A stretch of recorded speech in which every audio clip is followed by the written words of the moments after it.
예배를 위해 묵상하시며 나아가겠습니다.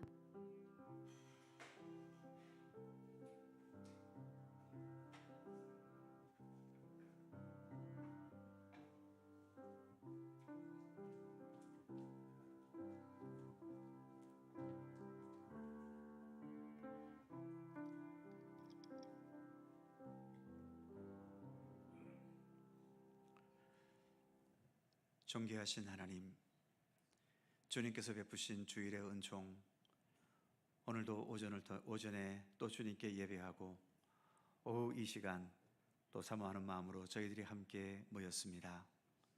생명의 양식으로 우리가 더 든든히 먹고 믿음의 체력을 더 굳건히 다져서 우리의 주어진 모든 삶에 우리를 넘어지게 하고 쓰러지게 하는 모든 것들을 능히 극복하게 하시며 어느 곳에서나 하나님의 영광, 주님의 선하신 뜻을 위해 온전히 살아갈 수 있도록 우리의 삶을 붙드시고 이끌어 주시옵소서. 이 오후 시간도 주 성령께서 친히 모든 것을 주관하시고 이끄시기를 원하오며 예수님의 이름으로 기도하옵나이다. 아멘. 찬송 303장 함께 찬송하시고 강영화 권사님 기도하시겠습니다.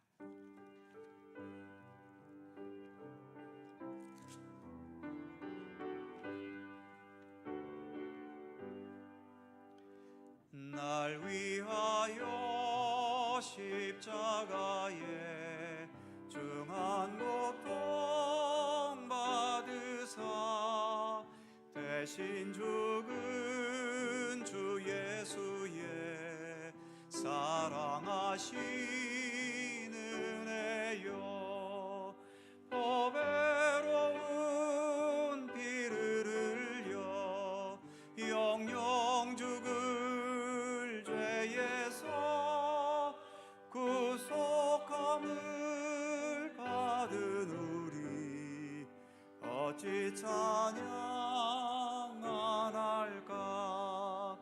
예수 안에 있는 우리 한량없이 즐겁고 주 성령의 위로함이 마음속에 차도다. 천국 음악 소리 같은 은혜로운 그 말씀 끊임없이 듣는 우리 어찌 찬양 안 할까. 이 세상의 모진 풍파 쉬지 않고 불어도 주님 안에 보호받는 우리 마음 편하다. 늘 깨어서 기도하고 저 천국을 바라며 주님만을 기다리니 어찌 찬양 안 할까.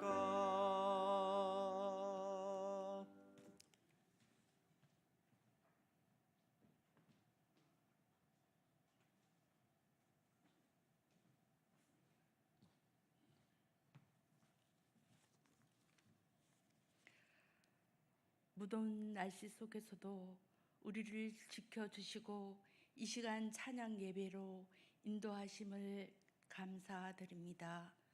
온 세계가 지구 온난화로 지구가 몸살을 앓고 생명체가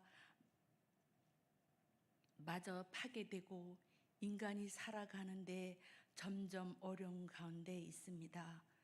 그 속에서도 미련한 백성들은 정치 탄압과 전쟁 놀이를 하며 나라를 뺏고 빼앗기고 생명까지 잃어가고 욕심이 어디까지 갈까 무섭습니다. 우리나라도 남과 북이 이념이 달라 70년 넘게 불안한 마음으로 살고 있습니다. 주님, 간절히 원하옵기는 우리들의 후손들까지 이 무거운 짐을 지울 수 없게 도와주시옵소서. 불쌍한 주의 자녀들이 또 있습니다.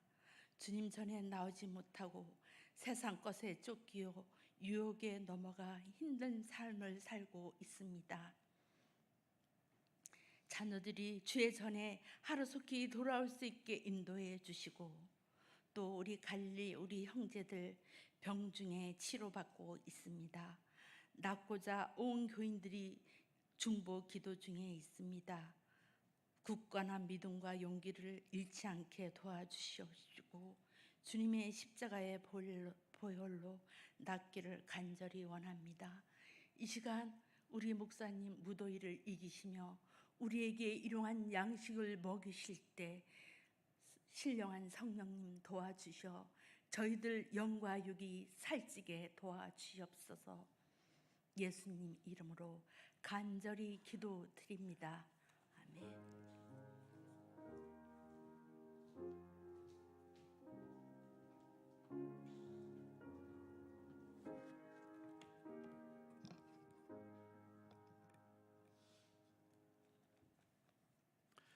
성경 말씀 마태복음 26장 69절입니다.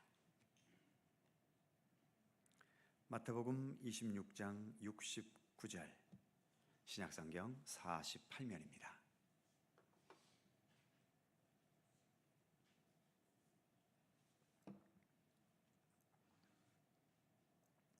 마태복음 26장 69절에서 마지막 75절까지의 말씀입니다. 교독하지요. 제가 먼저 69절 읽습니다. 베드로가 바깥들에 앉았더니 한 여종이 나와 이르되 너도 갈릴리 사람 예수와 함께 있었도다 하거늘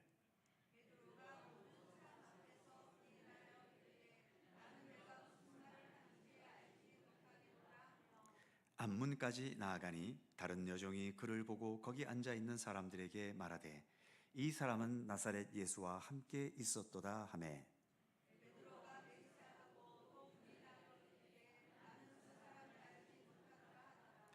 조금 후에 곁에 섰던 사람들이 나와 베드로에게 이르되 너도 진실로 그 도당이라 내 말소리가 너를 표명한다 하거늘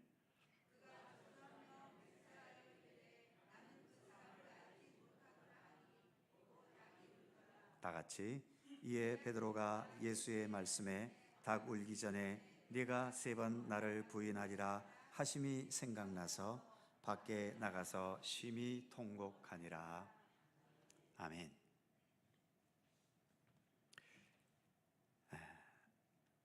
예수님의 순환의 장면을 계속 우리가 읽어가고 있습니다.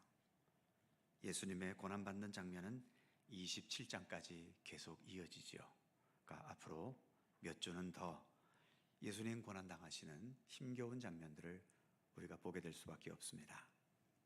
그리고 예수님께서 고난당하시는 것이 예수님 스스로의 잘못이나 실수나 죄 때문이 아니라 모든 게 다 우리 때문이라고 한다면 결국 예수님의 순환당하시는 모든 장면은 다 우리의 모습을 비춰주는 우리의 부족함, 우리의 허물, 우리의 믿음 없음, 또 주님의 뜻대로 살아가지 못하고 또 주님을 따르는 용기가 부족해서 주님을 떠나버리는 또 그러한 우리들의 모습을 다 비춰주고 있는 부분들이지요.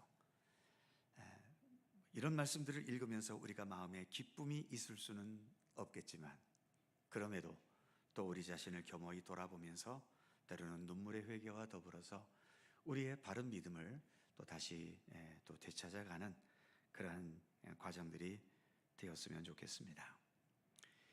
예수님께서 고난받으신 것에는 나쁜 놈들 때문에 그 나쁜 놈들의 거짓과 술수와 뭐 이런 것 때문에 고난도 당하셨지만 그러나 뭐 그런 얘기도 있죠. 때리는 시어머니보다 말리는 뭐 시누이가 더 밉다고. 그러니까 이게 차라리 외부적으로 날 때리면 아이 저놈은 나쁜 놈이니까 하고서 그냥 괜찮은데 같이 특별히 예수님의 제자들은 예수님과 3년 동안이나 같이 동고동락했던 관계 아닙니까? 근데 이 마지막 순간에 마지막까지 예수님을 지켜주지 못하고 뭐 지키는 건 고사하고 그래도 예수님과 함께 있었으면 좋았을 텐데 이 불행히도 모든 제자들이 다 도망가 버렸고, 그 중에서 가장 보통 우리가 수제자라고 말하는, 뭐 진짜 수제자였는지 어쨌는지는 모르지만 성경상으로 항상 예수님의 제자의 이름을 언급하면 베드로가 늘 제일 먼저 언급이 되고 있기 때문에 우리가 보통 그냥 수제자라고 그렇게 부르지요. 오늘의 본문에서처럼 이 수제자로부터 외면당하고 또 더 나쁜 말로 표현하면 배신을 당하는 이때의 예수님의 심정과 아픔이 차라리 나쁜 놈들에 의해서 고통당하는 것보다 훨씬 더 마음적으로는 아팠을지도 모릅니다. 우리가 이렇게 교회 생활을 하고 있는데 교회 생활 속에서도 어쩌다 보니 서로가 상처를 주고받을 때가 있지요. 그런데 교회 밖에서 믿음 없는 사람에게 당하는 상처와 같은 교회 안에서 믿음 생활하고 있는데 그런 사람들에 의해 겪는 상처와 어느 것이 더 클 것 같습니까? 바깥에서 당하는 거는 어차피 나쁜 놈들에게 당하는 거니까 그냥 아파도 그냥 아픈 거지, 뭐 저놈은 나쁜 놈이니까. 그런데 같은 교회 안에서 서로 상처를 주고받으면요, 그 상처는 훨씬 더 아픕니다. 저 사람이 저런 사람이었나? 왜 나한테 이러지? 뭐 이런 여러 가지 기대했던 것과 너무나 다르기 때문에 뭐 기대가 큰 만큼 실망도 크다는 말처럼 그런 기대감들이 똑같은 상처라 하더라도 바깥에서 겪는 상처보다도 훨씬 더 아픈 겁니다. 오늘 우리는 어찌 보면 예수님의 순한 내용 중에서 예수님 고난을 빼놓고 우리 인간들의 부끄러움과 부족함을 생각할 때에 가장 어두운 그 한 장면을 우리가 보게 되는 거지요.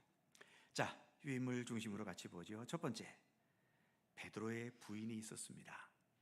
가로 1번 보시면 앞부분 51절에서는 예수님을 위해 칼까지 휘둘렀던 용기가 있어 보이는가 싶었는데, 그런데 오늘 본문에서처럼 가로 2번에 보시면 다른 모든 사람 앞에서, 심지어는 아무것도 아닌 것 같은 여종에게조차도 다 부인해버리고 마는 거죠. 칼까지 휘둘렀던 사람이 아주 미천한 여종에게조차 부인한다? 사람이라는 게 한번 무너지기 시작하면 걷잡을 수 없이 무너지는 겁니다. 우리도 때로 그럴 때 있잖아요. 어떤 위기 속에서 또 어떤 해를 당하고 그럴 때 참다가 이게 이제 더 이상 참지 못해서 이게 뻥 터져버리게 되면 아주 그 사람의 밑바닥에 있던 것까지 다 드러나게 되는 겁니다. 멀쩡했던 사람이 입에서 쌍욕이 막 나오고 믿음의 사람이 왜 저러지 할 정도로 그렇게 한번 내 자신이 무너지기 시작하면은요, 내 스스로도 걷잡을 수 없이 무너지게 되는 겁니다. 그게 분노 때문에 무너지기도 하지만 베드로는 두려움과 공포 때문에 삶이 그렇게 무너져 버리고 말았던 거죠. 그 모습을 보여주고 있고, 더 기가 막힌 건 가로 3번에 보시면 뭐까지 하죠?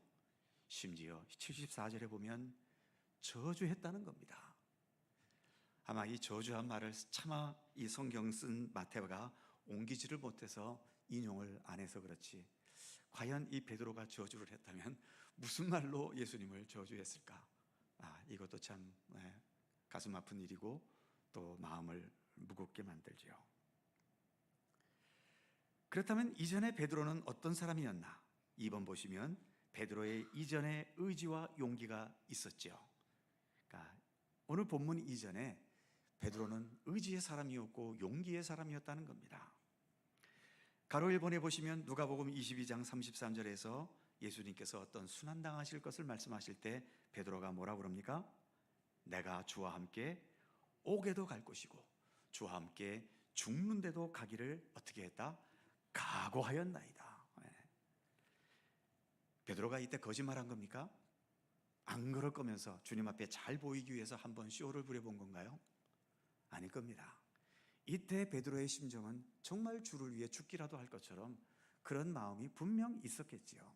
그래서 옥에도 가고 죽는 데까지 갈 것을 나는 각오했습니다. 그리고 예수님 잡혀가실 때 그래도 베드로는 칼이라도 한번 휘둘러 봤습니다. 아까 1번에도 가로 1번에도 있었고 지금 가로 2번에도 시몬 베드로가 뭘 가졌어요? 칼을 가져서 대제사장의 종을 쳐서 그 귀를 떨고 버렸다.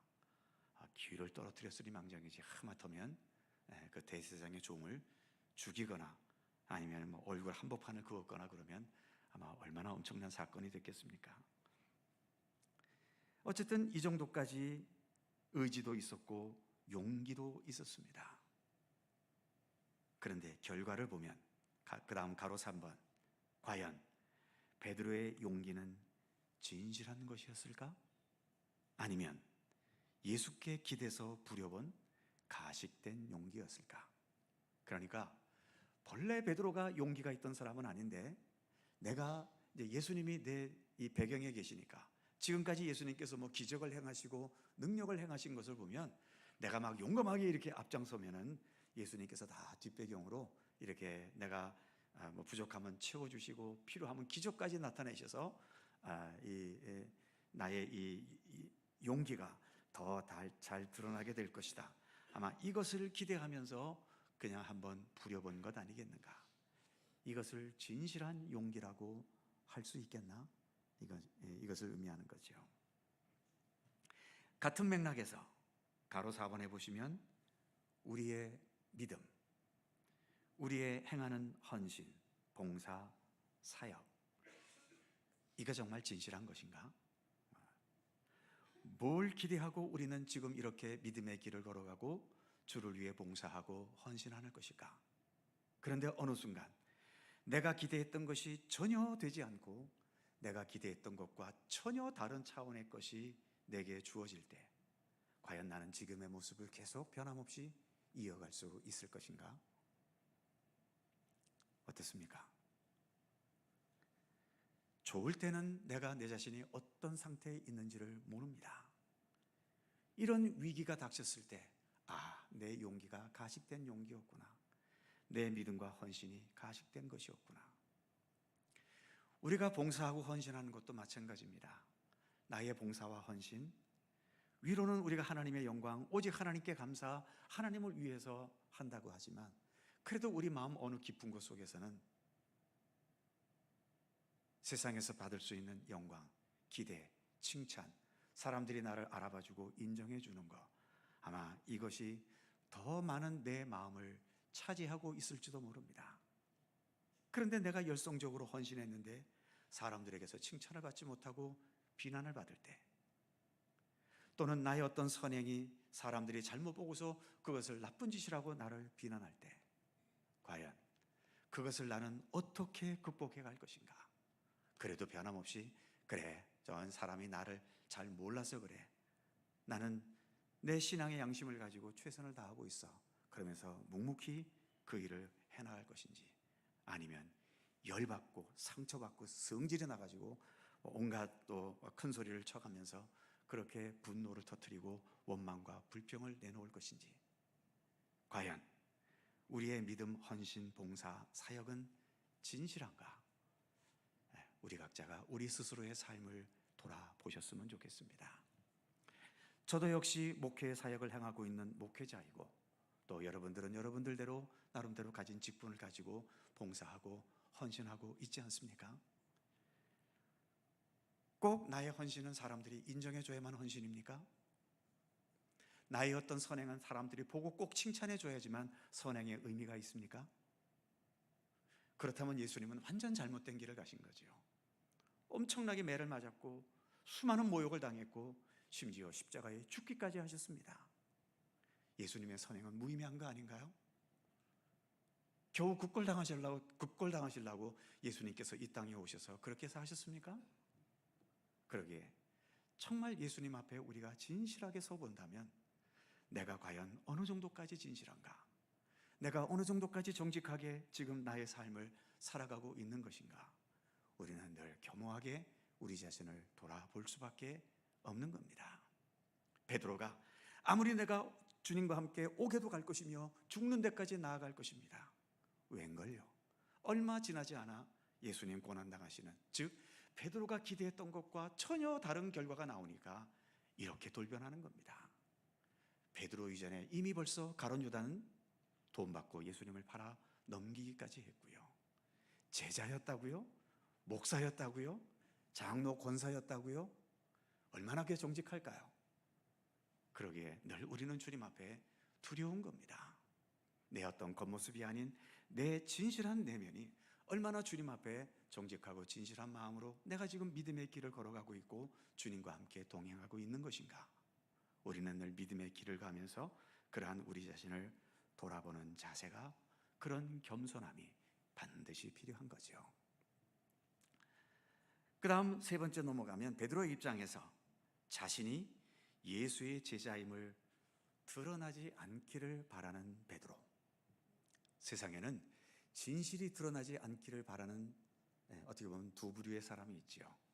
한 부류는 내가 아주 나쁜 죄를 졌기 때문에 그 죄가 드러나지 않으려고 꼭꼭 숨기는 경우가 있고, 또 한 가지는 진실이 드러나면 내가 너무 많은 손해를 보기 때문에 또는 부끄러워지기 때문에 그래서 꼭꼭 숨기는 경우도 있지요.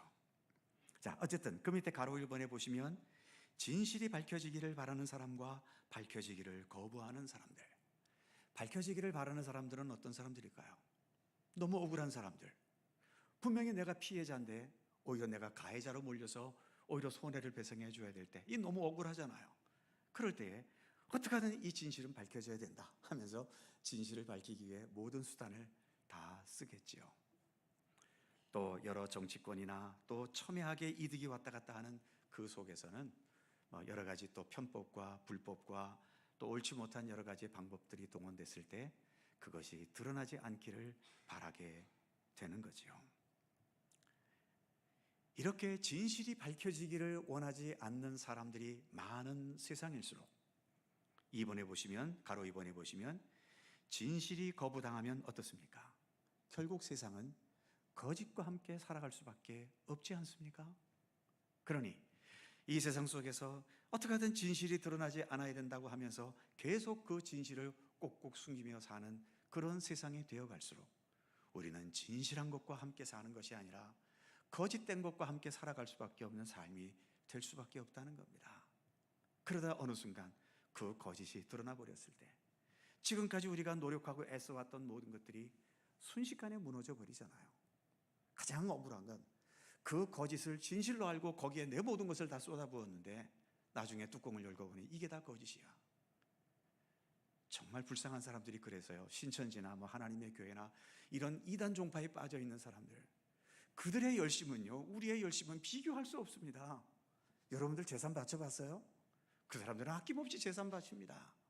지금도 속주 길거리 나가면 여호와의 증인이라 이런 데는요, 지금도 매일매일 열심히 이 뜨거운 여름철에도 상 차려놓고 전도합니다. 우리가 과연 전도를 얼마나 제대로 해봤을까요? 그런데 나중에 뚜껑을 열고 보니 다 이단이야. 진리가 아니야. 구원이 아니야. 그들이 느끼게 될 그 허무함과 그 배신감이 얼마나 클까요? 그러기에 진실한 것이 거부되어지는 세상은 우리가 거짓으로 살 수밖에 없는 겁니다. 또 정치적인 이야기를 하면 또 열받으실 분들이 많이 계실 텐데, 저는 어느 편에서 이야기하는 것이 아니라 어쨌든 지금 우리의 사회는 이렇게 좌파, 우파, 보수, 진보 뚜렷하게 갈려 있지 않습니까? 여기에 과연 얼마나 진실이 담겨 있을까요? 진보 쪽에는 어느 만큼의 진실이 담겨 있고 보수 쪽에는 어느 정도의 진실이 담겨 있을까요? 여당에 속한 사람들은 얼마나 진실하게 이 나라를 위하고 있고 야당에 속한 분들은 이 나라를 얼마나 진실로 사랑하고 있을까요? 우리의 이 대결이 정말 참된 진실을 위한 대결이고 대립이라면 얼마든지 대립해도 좋습니다. 그 대립의 결과로 진실이 드러나게 될 테니까요. 그러나 지금 우리 사회의 대립은 그게 아니잖아요. 그저 이기려는 대립입니다. 무슨 수와 방법을 써더라도 이겨야 된다라고 하는, 그래서 일종의 전쟁 같은 현실 아닙니까? 전쟁에 무슨 정도가 있고 무슨 의리가 있습니까? 때려 죽이고 봐야죠. 무슨 방법을 써서든 거짓을 동원하든 폭력을 동원하든 때려잡아 이겨야죠. 지금 우리의 사회의 대립이 이런 식으로 계속 대립이 되고 있다는 것은 이건 비극입니다.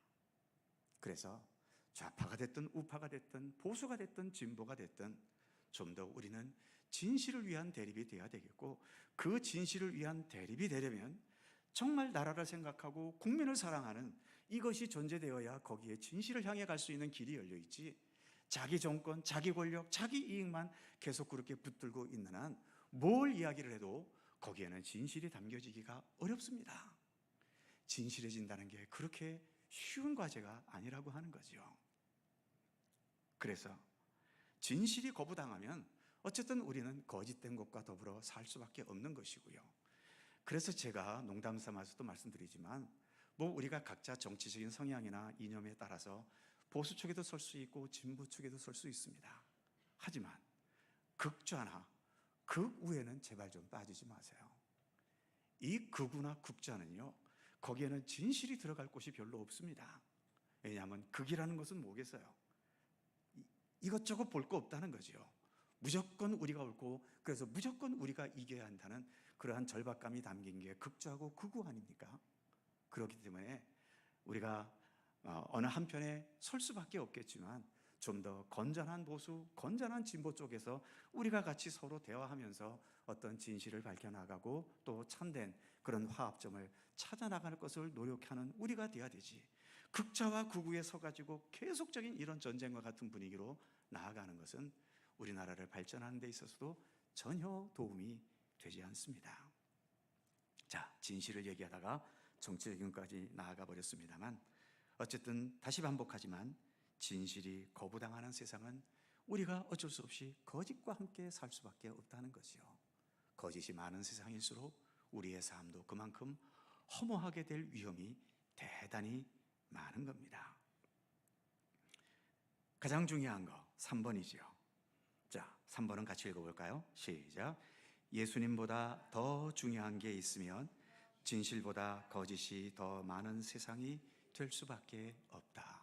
그렇죠. 가론유다는 예수님보다 뭐가 더 중요했을까요? 돈이 더 중요했습니다. 예수님 제자 해봐야 돈이 안 되잖아요. 그러다 보니 마지막에 돈을 받고 예수님을 팔아 넘기는 겁니다. 베드로는 예수님보다 뭐가 더 중요했을까요?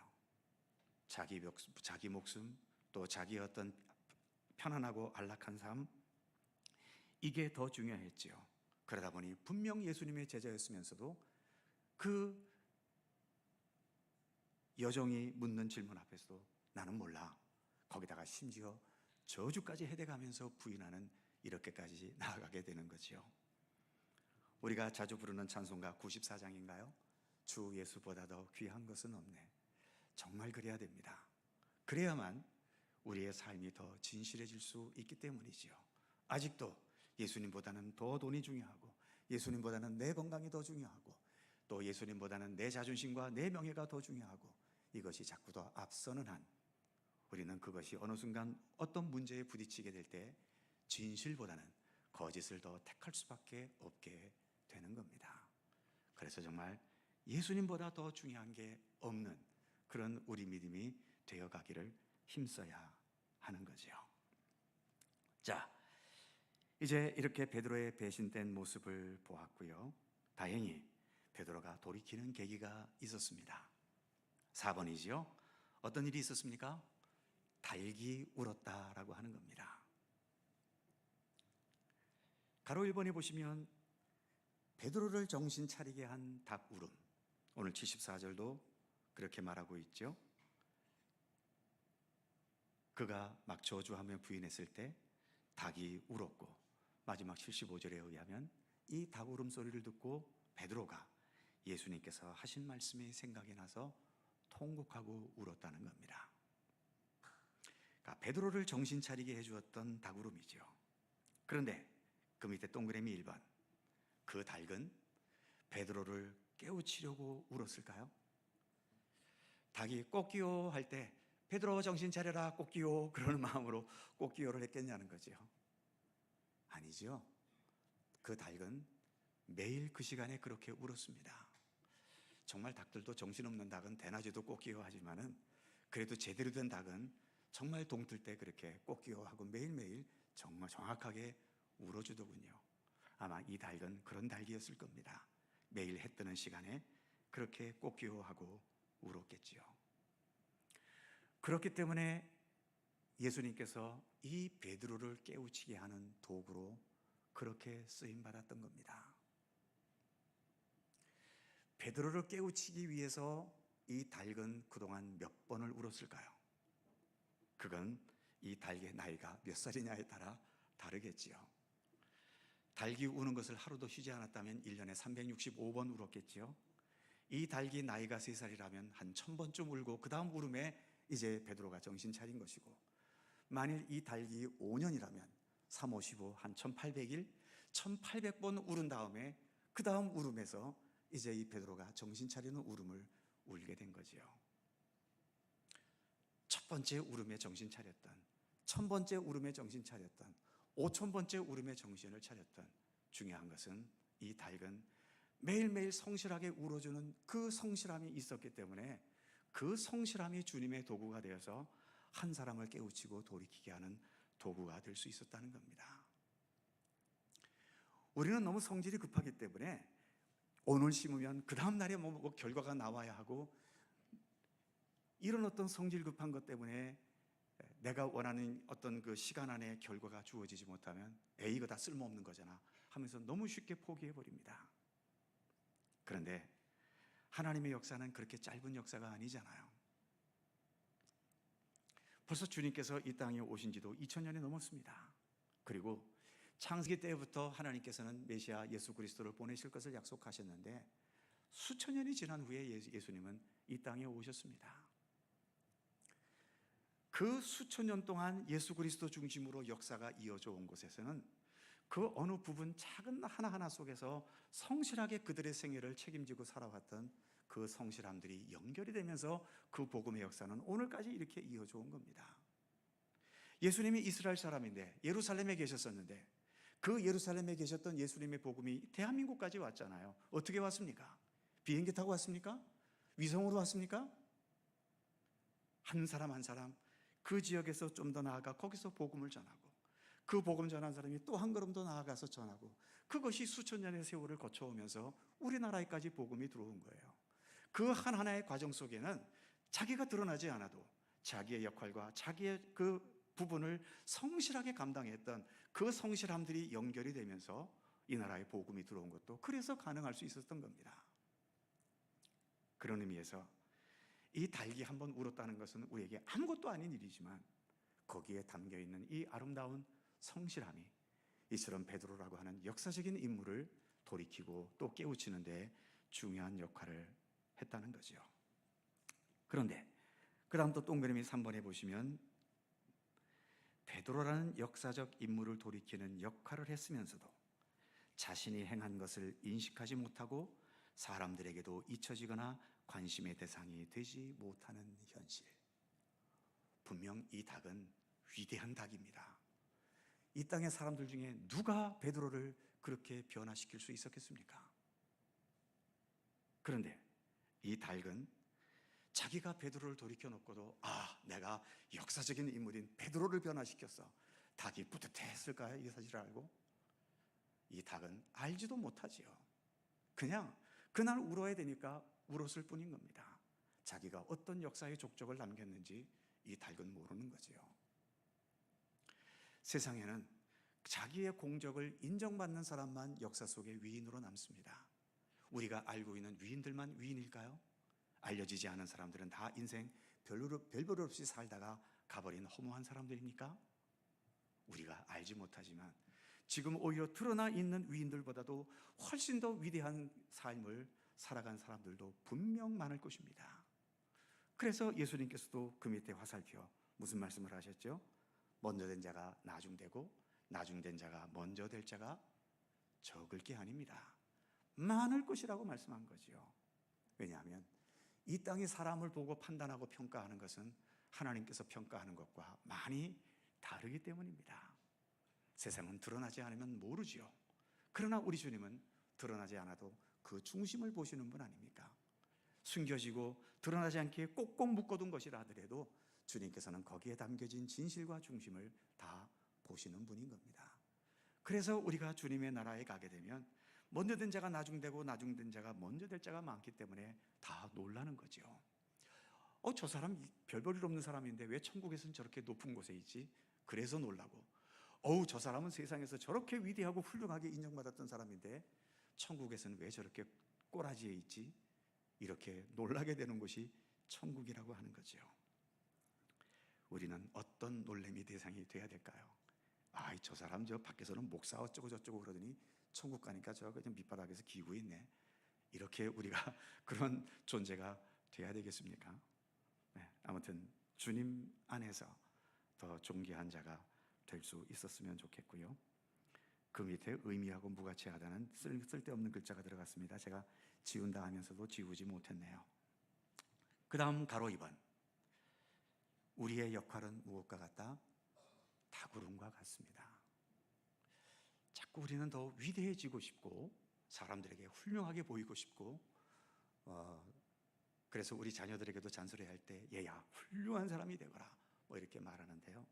과연 훌륭하다는 게 뭘까요? 이 세상에서는 인정받지 못하면 훌륭하지 않아요. 아무리 내가 훌륭하게 의미 있게 선하게 아름답게 살았어도 사람들이 알아봐주고 인정해주지 않으면 나는 이 땅에서 훌륭한 사람으로 대접받지 못합니다.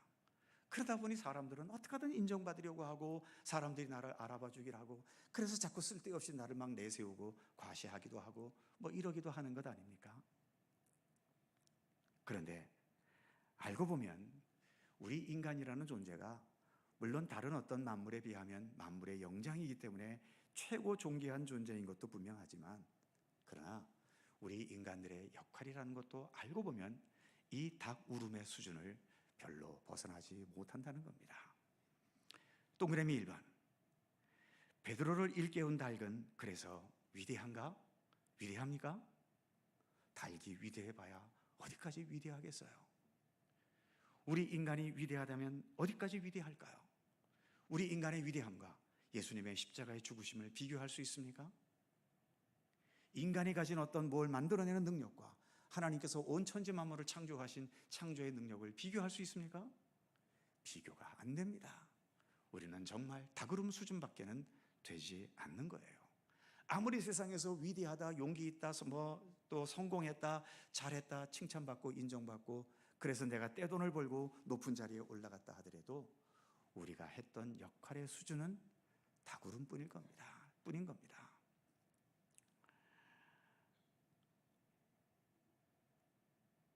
그래서 그 다음 동그라미 2번에 보시면 닭 울음이 베드로를 깨우친 것은 그 울음 자체 때문이 아니라 무엇 때문이죠?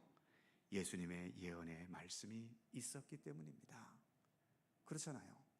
예수님께서 이제 베드로와 대화하시면서 네가 오늘 닭 울기 전에 나를 3번 부인할 것이다. 예수님은 미리 예언하셨거든요. 만일 이 예언이 없었다면 닭이 한 번이 아니라 10번을 울었다고 한들 베드로가 돌이켰겠습니까? 예수님의 말씀이 있었기 때문에 그 닭울음 듣고 깨우치게 된 거예요. 늘 말씀드리지만 우리가 이렇게 생존하고 살아갈 수 있는 것은 이를 위해서 내가 기울일 수 있는 노력과 지금도 하나님께서 내 삶을 내 몸을 움직여 주시는 섭리와 어느 게 더 절대적이라고 보십니까?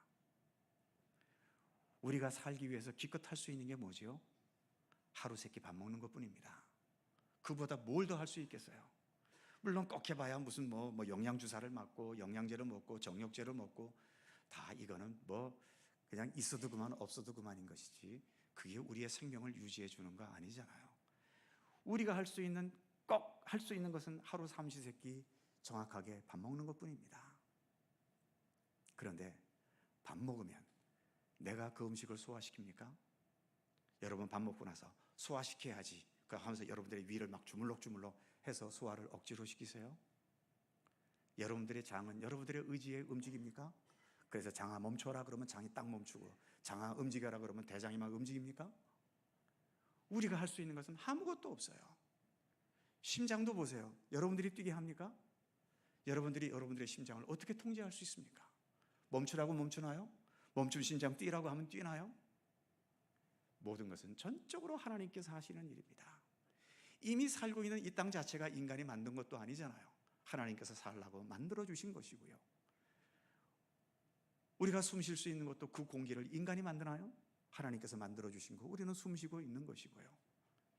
이 몸뚱아리라는 자체가 내가 만든 것도 아니잖아요. 돈 주고 산 것도 아니고요. 이것도 다 하나님께서 만들어 주신 것이고.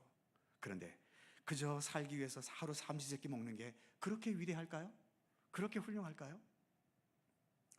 주님께서 이 땅의 창조의 역사를 베푸시고 온 이 인류의 생명과 참된 구원을 위해서 십자가의 죽음을 죽으셨는데 그 예수님 앞에서 내가 몇 가지 행한 행동이 그렇게 위대합니까?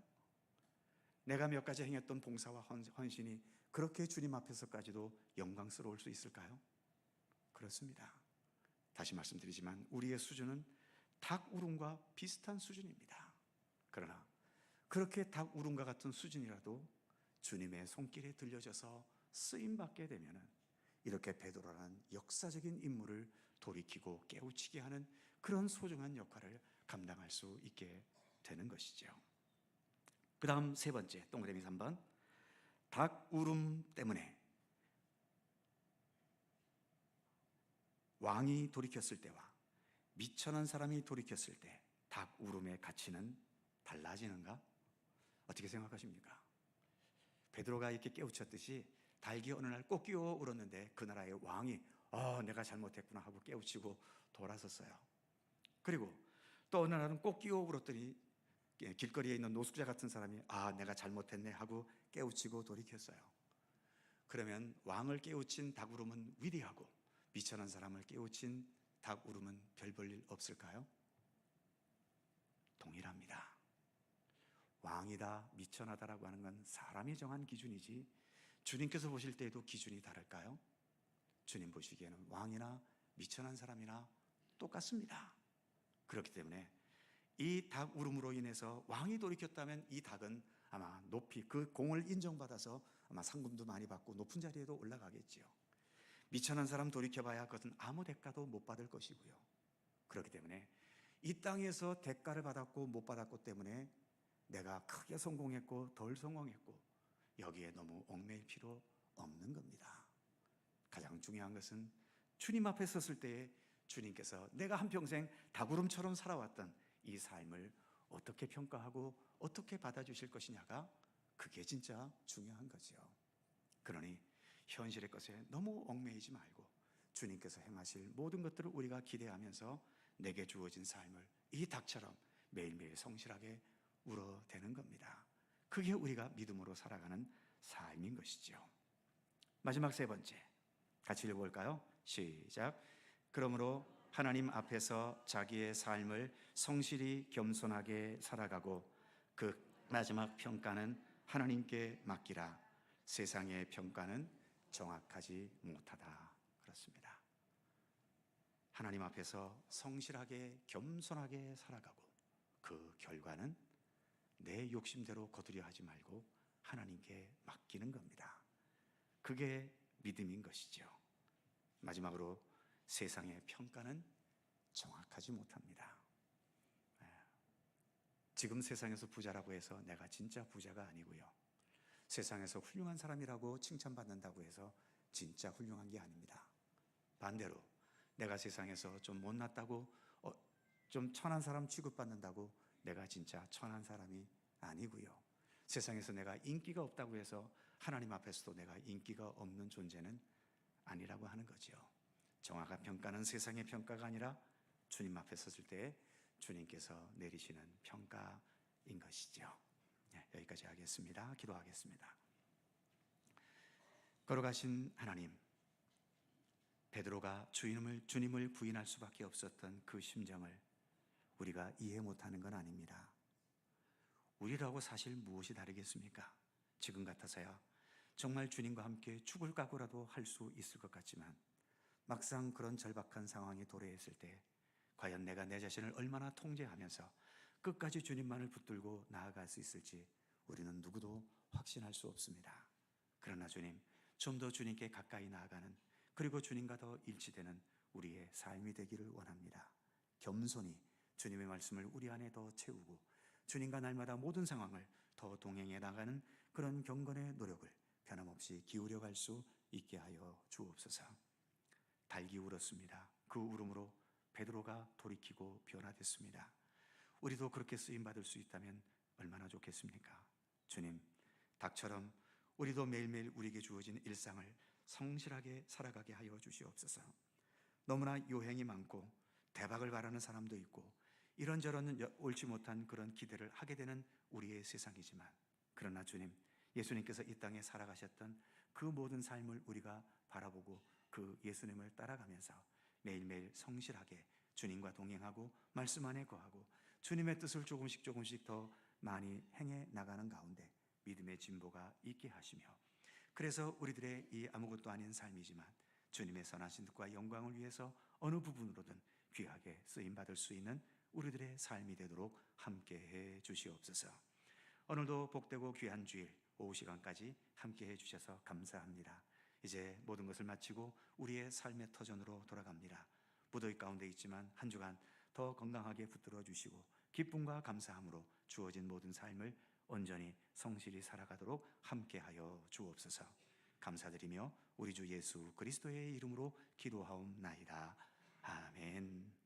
자, 서로 살펴보시면서 사랑의 인사 나누시고요. 한 주간 또 건강하게 복되게 잘 지내시기 바랍니다. 자세한 교회 소식은 주보를 참조하시고요. 특별히 오는 토요일 청년부 일일 수련회 기억해 주시기 바랍니다.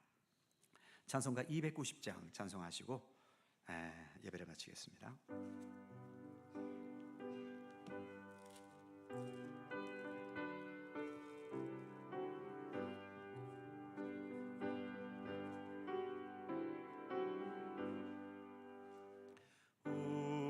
우리는 주님을 늘 배반하나 내 주 예수 여전히 날 부르사 그 참되신 사랑을 베푸시나니 내 형제여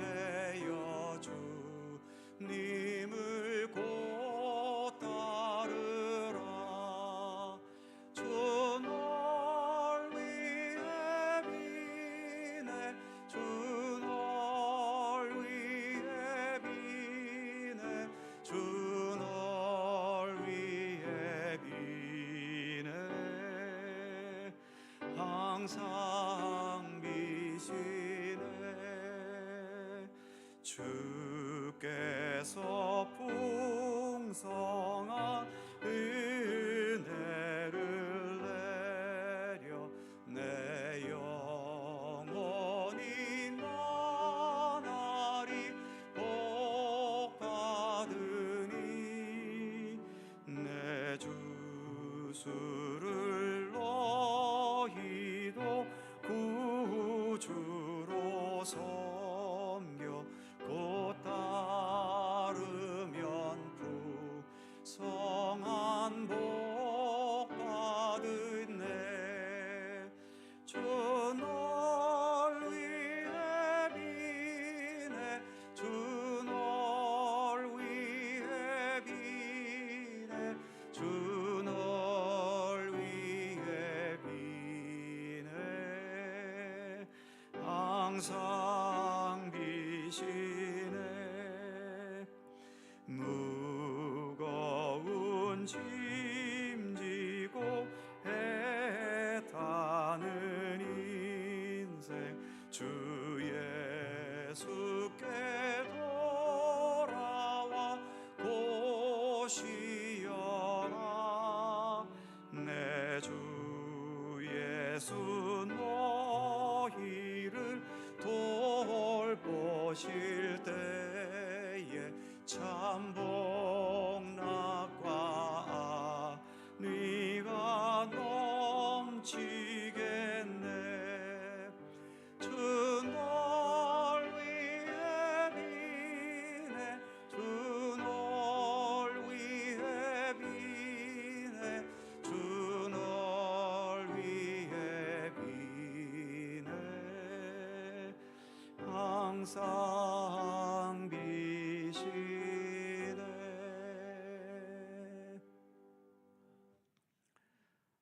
우리 구주 예수 그리스도의 은혜와 아버지 하나님의 넓고 크신 사랑하심과 성령님의 교통하심과 인도하심과 함께 하심이 우리에게는 오직 예수 그리스도 나의 구원자요 나의 생명이시요 나의 기쁨이시요 나의 모든 것이 되심을 언제나 진실로 고백하면서 예수님의 삶의 발자취를 오늘도 한 걸음 한 걸음 함께 걸어가며 주님과도 온전히 일치되기를 사모하는 주의 사랑하는 모든 백성들 가운데 언제나 함께 하시기를 간절히 축원하옵나이다. 아멘.